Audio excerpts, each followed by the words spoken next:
Welcome to the hottest movie review on the internet today, the A-List Review.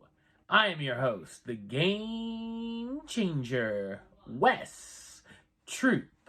And this weekend brings a close to the Halloween requel, sequel, reboot, whatever you want to call it, trilogy with Halloween Ends. So I figured I would go back into the A-List archive and check out my review of the film that kicked off this trilogy. Probably the only one I'll like, but we'll see. Let's take a trip back in our mint-flavored time machine back to the year 2018 and check out my review of the horror sequel, Halloween. Coming up now.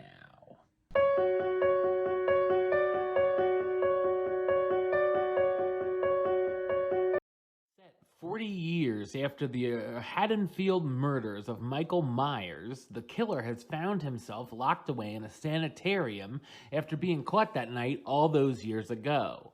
When a patient transfer goes wrong, however, and the bus crashes, Michael is on the loose again.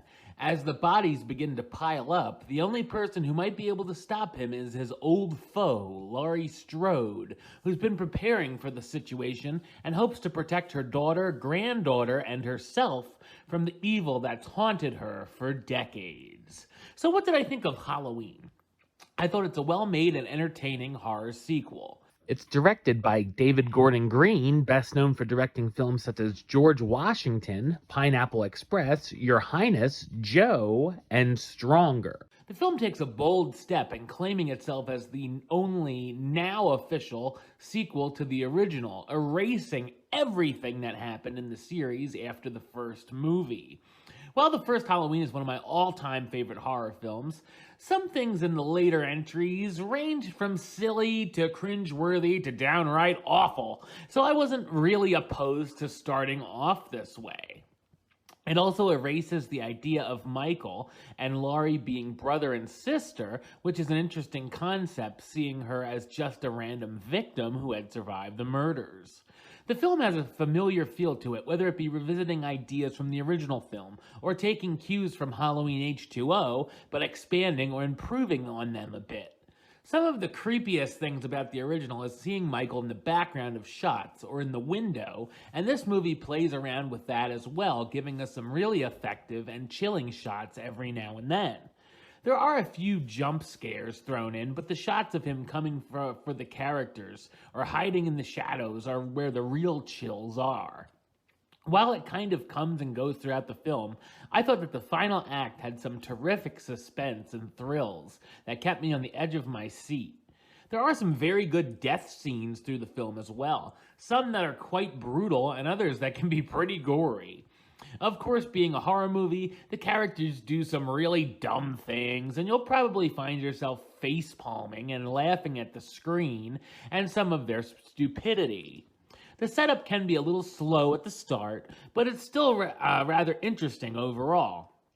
I like the mother-daughter-granddaughter storyline and how Laurie ended up sacrificing and ruining her life with her family from the PSD from her original encounter with the killer and preparing her family if he ever comes back, turning her house into a safety compound filled with weapons. There were a couple subplots that I could have done a little less with. I like the high school dance Laurie's granddaughter Allison is attending, and the storyline with Michael's new doctor caused me to roll my eyes and unintentionally laugh at parts. It's really not that necessary to have that in the overall scheme. Also, some of the ways Michael stumbles upon some of the characters are some very interesting coincidences. The ending also comes in rather quick, and I found the result to be a little bit lackluster. I also feel like some things might have worked better with a little more explanation, and there are some unanswered questions that could most likely be answered in its inevitable sequel. Some of the humor can be hit and miss, but there were a couple of great laughs. I love the music here done by John Carpenter, and it really helps set the scene and atmosphere.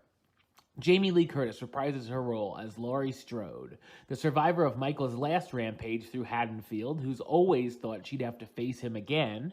Judy Greer as Karen, Laurie's daughter, who has a rocky relationship with her mom from how she was raised.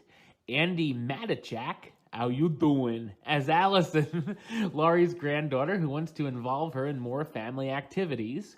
Will Patton as Frank Hawkins, the deputy who teams up with Laurie trying to stop Michael.